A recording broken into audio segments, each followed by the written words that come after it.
16-year-old Pauline Brazeau was a young Métis woman and single mother from Saskatchewan.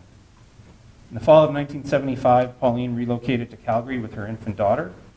And on January 9th, 1976, Pauline was last seen leaving a restaurant in the area of 7th Street and 17th Avenue in Calgary at approximately 3 a.m.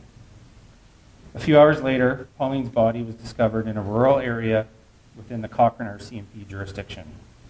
An autopsy determined that the cause of death was a homicide, and the RCMP began a homicide investigation. Despite extensive investigative efforts, Pauline's murder remained unsolved, but the police never gave up hope.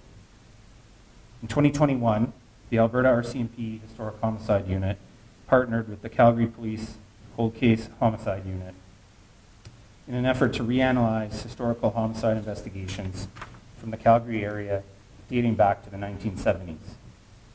With the advancements in DNA technology, the police are now able to use investigative genetic genealogy to help identify investigative leads. This is the second investigation where the Alberta RCMP have successfully employed this technology to resolve historical file. In 2022, the Historic Homicide Unit sought the assistance of a private forensic laboratory to conduct forensic analysis on this file.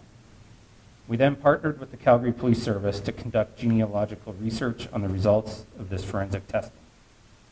By 2023, this work had led to the identification of a suspect, and the Historical Homicide Unit investigators continued their investigation in order to corroborate the results of the analysis. On November 7th, 2023, police arrested 73-year-old Ronald James Edwards, a resident of Sundre, Alberta, in relation to this investigation. Edwards has been charged with murder as it was defined in the Criminal Code in 1976. At that time, Canadian law classified murder as either capital or non-capital murder, and as such, Edwards has been charged with non-capital murder. Following a judicial interim release hearing, Edwards has been remanded into custody and will be appearing in the Alberta Court of Justice in Calgary on November 14th. Historical homicides like this can be tough to investigate. Investigators often run into several challenges before they can make a breakthrough. It takes incredible commitment and devotion to these cases to be able to go back over and over again to look for different ways to solve the file. Cold case investigators from the RCMP and the CPS do this every day.